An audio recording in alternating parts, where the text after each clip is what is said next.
नमस्ते all of you. मैं international yoga player Harvir Sharma. सो कैसे हैं आप सभी? I hope you will be very well. आप सभी स्वस्थ होंगे, निरोग होंगे, अपनी रेगुलर प्रैक्टिस आप करते होंगे। तो आज मैं व्याख्यान लेकर के आया हूँ। आज का मेरा लेक्चर है, आज का मेरा व्याख्यान है। आज हम चर्चा करेंगे यम के ऊपर। जो लोग योग के विद्यार्थी हैं, जो लोग योग में परीक्षा दे रहे हैं या लोग कोई एग्ज़ाम देने के लिए आप तैयारी कर रहे हैं, तो सबसे पहले जैसे कोई पूछ लेता है कि अष्टांग योग में जो 8 अंग हैं, तो यम के बारे में आप क्या समझते हैं, यम से आप क्या समझते हैं, यम क्या है? तो यम यहाँ यमदूत वाला यम नहीं है। ये यानी यम यानी है, या इसके अंदर इसके भी यानी 5 अंग हैं। इसके अंदर यम के अंदर 5 चीज़ें आती हैं, यानी कि अहिंसा, सत्य, अस्तेय, ब्रह्मचर्य और अपरिग्रह। यानी कि जैसे मैं आपको बता रहा था कि योग के 8 अंग हैं, तो सबसे पहले अंग आता है यम, और यम के भी 5 स्टेप्स आपको मिलते हैं, अहिंसा, सत्य, अस्तेय, ब्रह्मचर्य और अपरिग्रह। यानी कि इन 5 चीज़ आपको यम के अंदर आपको फॉलो करना होता है। अगर आप एक यम का पालन करते हैं तो आपको इन 5 चीज़ों को आपको उसके अंदर फॉलो करना पड़ेगा। तो ये जो 5 जो अंग आपको मैं इनके सब स्टेप्स जो आपको बता रहा हूँ, सब इसके अंग बता रहा हूँ, सब डिविजनल आपको जो बता रहा हूँ, यानी कि यम यानी ये सामाजिक और नैतिकता के लिए है। यानी जिस समाज में आप रहते हैं, जिस वातावरण में रहते हैं, तो बीइंग ए ह्यूमन, आपको इंसान होने के नाते आपको इन सब चीज़ों को अपनी लाइफ स्टाइल में, अपने रूटीन लाइफ में अपने ऊपर आपको एडॉप्ट करना होगा, आपको इन चीज़ों को मानना होगा, तभी आप योग के अंदर आप अग्रसर हो पाएंगे। तो सबसे पहले हम बात करते हैं यम। यम यानी कि अहिंसा। अहिंसा का मतलब है यानी कि जीव हत्या करना ही नहीं, यानी कि जीवों की हत्या नहीं करना, वो तो एक शब्द है ही है, लेकिन इसके साथ साथ मैं आपको एक दूसरा शब्द आपको डिस्क्राइब करूँगा, यानी कि आपके मन, वाणी, वचन, यानी कि आप जो आपके मन से, यानी कि आपने किसी को हिंसा शारीरिक रूप से आपने नहीं पहुंचाया, लेकिन आपने मन में ये ठान लिया कि मुझे अमुक आदमी को या फलाने आदमी को या फलाने जीव की मुझे ये करना है, तो वो आपके हिंसा के ही तुल्य होगा। यानी उसके बराबर ही आप उसको, यानी आपको आपकी मन की प्रवृत्ति तो उस लेवल तक गई, भले ही आपने वो कर्म नहीं किया, लेकिन आपकी मनसा यानी कि आपकी मेंटली स्टेट आपकी चेंज हुई। मेंटली आपका जो स्टेटस है, आपकी जो मानसिकता है आपकी उस लेवल तक गई कि मुझे अमुक आदमी को नुकसान पहुंचाना है।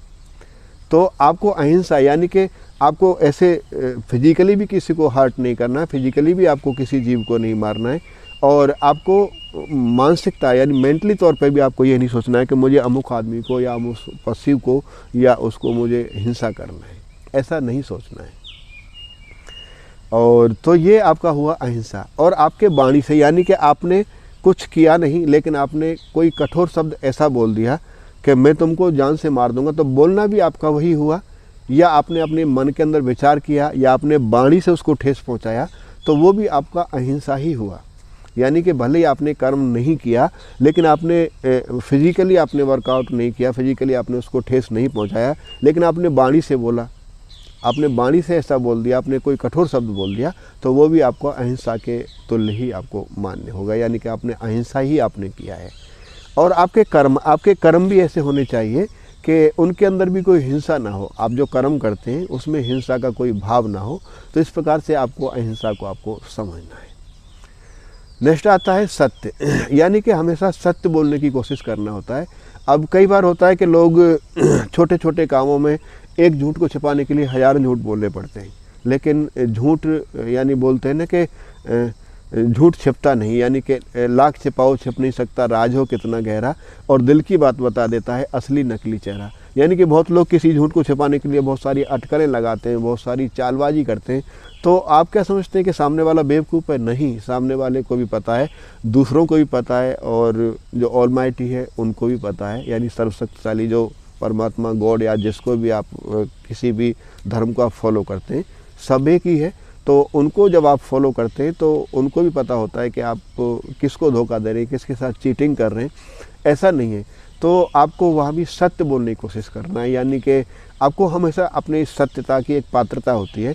जैसे कि आपने बहुत सारे लोगों को देखा होगा कि समाज में जो लोग सत्य बोलते हैं उनका एक अलग स्टेटस होता है, यानी कि उनको भले ही आज के बहुत सारे लोग बोलते हैं कि नहीं, यानी कि झूठ फल रहा है, नहीं, ऐसा नहीं है। सत्य की भी एक अलग पहचान है। सत्य जो लोग बोलते हैं तो उनका एक अलग से बोलबाला होता है, उनको बुलाया जाता है, उनकी प्रतिष्ठा होती है, समाज में उनको पूछा जाता है, और उन लोग मानते हैं कि नहीं, उसका जो अटल फैसला है या सत्य बोलता है वो करेक्ट है।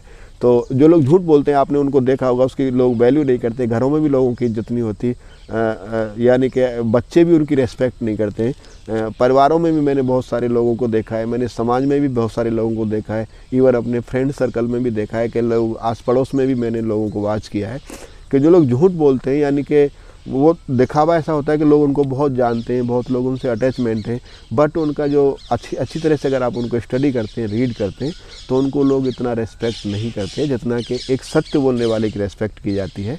तो आपको हमेशा सत्य बोलने की कोशिश करना है। झूठ, छल कपट, ये सब आपके लाइफ को यानी कि आपको आगे अग्रसर होने से रोकते हैं, आपको गलत चीज़ की ओर अट्रैक्ट करते हैं। जब आप गलत आप करेंगे तो आपके बच्चे आपके कॉपी टू पेस्ट करते हैं, यानी कि बच्चे भी आपकी नकल करते हैं। तो इस चीज़ को आपको अवॉइड करना है। यानी कि हम बोलते हैं कि जैसा हम बोएंगे ऐसा पाएंगे, तो वो सब चीज़ें हमारी लाइफ स्टाइल में हमको कहीं ना कहीं नुकसान पहुंचाती हैं, हमारी लाइफ की ग्रोथ को, हमारे अचीवमेंट को, हमारे डेवलपमेंट को, हमारे विकास को, हमारे आस पड़ोस को कहीं ना कहीं वो हमको ठेस पहुंचाती हैं। तो इसलिए आपको सत्य बोलने की कोशिश करना है। सत्य का एक अलग एस्पेक्ट होता है, सत्य को लोग मानते हैं, जानते हैं, सभी को पता है। तो सत्य भले ही कम बोला जाता है, लेकिन सत्य एक अटल चीज़ है, अच्छी चीज़ है, उसको फॉलो करना चाहिए। तो आपको दो चीज़ें क्लियर हो गई, अहिंसा, सत्य। उसके बाद आता है अस्तेय। अस्तेय का मतलब होता है चोरी न करना, यानी कि आपको चोरी नहीं करना है। अब चोरी क्या करना है, जैसे कि मैंने आपको अहिंसा में बताया था कि फिजिकली ही चोरी करना नहीं होता है, यानी कि आपने मन से आप चोरी कर रहे हैं। सपोज कीजिए आप स्टूडेंट हैं और आप पढ़ाई नहीं कर रहे हैं, तो ये आप कहाँ कर रहे हैं, यानी कि आप एक चोरी कर रहे हैं, यानी कि आप स्टडी नहीं कर पा रहे हैं। आप टीचर हैं, आप टीच नहीं कर पा रहे हैं, यानी आप पढ़ा नहीं रहे हैं, यानी कि आपके यानी कर्मों में भी आपका अस्तेय का भाव है।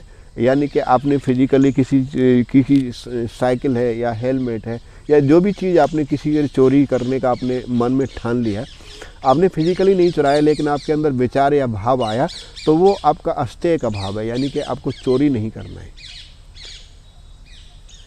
तो आपको इस प्रकार से इससे को चोरी से आपको बचना है, यानी कि आपको चोरी नहीं करना है। इस प्रकार से आपके मन वाणी कर्म से आपके मन में भी विचार नहीं लाना है, आपके वाणी से भी आपको नहीं सोचना है कि मुझे चोरी करना है, और आपके कर्म से भी आपको चोरी नहीं करना है। तो इस प्रकार से आपको चोरी से आपको बचना है। तो आपके तीन चीज़ें क्लियर हो गई, अहिंसा, सत्य, अस्तेय। अभी हम बात करते हैं ब्रह्मचर्य। ब्रह्मचर्य का मतलब है यानी कि आपने जो इंद्रिय संयम, यानी कि जो इंद्रियों से आपको जो सुख की अनुभूति होती है उनको यानी कि कम करना, यानी कि उनको अपने आप को व्यवस्थित कर लेना, सुगठित कर लेना, यानी कि उनको उनसे दूर कर लेना, संयम का मतलब है। और आपका जो ध्यान है, आपकी जो ऊर्जा है, उसको परमात्मा की तरफ लगाने के अभ्यास करते रहना, प्रयास करते रहना, इसको ब्रह्मचर्य के नाम से जानते हैं।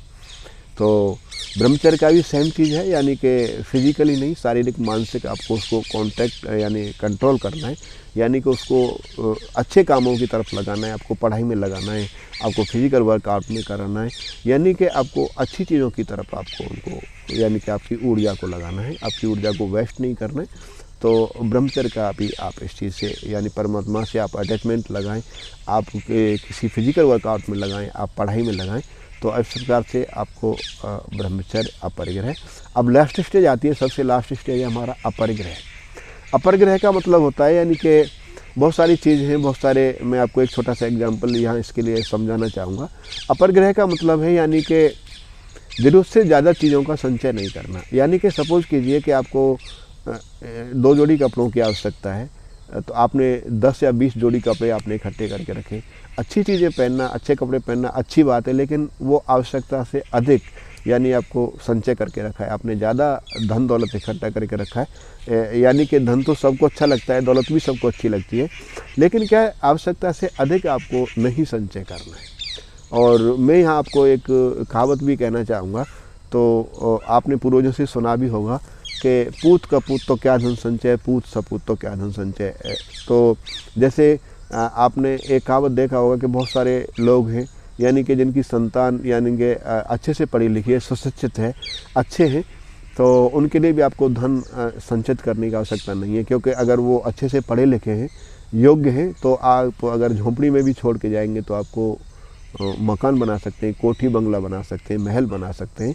और अगर आपकी संतान यानी कि नालायक है, यानी कि आपका यानी कि अनुसरण नहीं किया है, अच्छी चीज़ें नहीं सीखी हैं, अच्छे से पढ़ाई नहीं की, लाइफ में प्रोग्रेस नहीं किया है, अच्छी सोसाइटी में नहीं बैठे, तो आपकी जो आपने जो मकान बिल्डिंग आपने जो इकट्ठा करके रखा है उसको भी बिक्री कर देंगे, यानी कि वहाँ पे झोंपड़ी बना सकते हैं। तो यानी कि कहने का मतलब ये है आपको वो यानी कि आपको आवश्यकता से अधिक संचय करने की आवश्यकता नहीं है। जितनी आपकी रिक्वायरमेंट है आपके उसी हिसाब से आपको संचय करना है, ये नहीं कि आपको ढेर लगाना है। जैसे कि यहाँ मैं एक छोटा सा उदाहरण देना चाहूँगा। जैसे माता बहनें हैं, खासकर स्त्रियों में मैंने देखा है कि यानी कि सपोज कीजिए आपको 5 से 7 साड़ी की आवश्यकता है। हो सकता है आप पर डे आप एक साड़ी चेंज करें तो डेली आप एक साड़ियाँ बांध सकते हैं।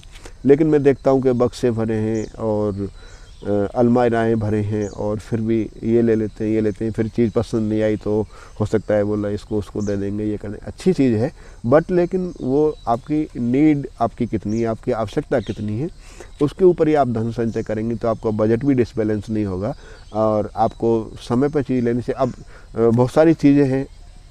मैं थोड़ा सा आउट ऑफ सिलेबस जा रहा हूँ, यानी कि बहुत सारी चीज़ें हैं कि अब जैसे फैशन का ट्रेंड है तो फैशन तो हर सप्ताह, हर मंथ, हर साल बदलता रहता है। तो आप कितना आप कपड़े आप चेंज करेंगे, कितनी आप स्लीपर्स चेंज करेंगे, कितने आप शूज़ चेंज करेंगे। तो आप उसी हिसाब से अपना आपको आवश्यकता के हिसाब से ही आपको यानी कि धन को संचय करना है। उतनी रिक्वायरमेंट के लिए ही आपको वस्तुओं को इकट्ठा करना है।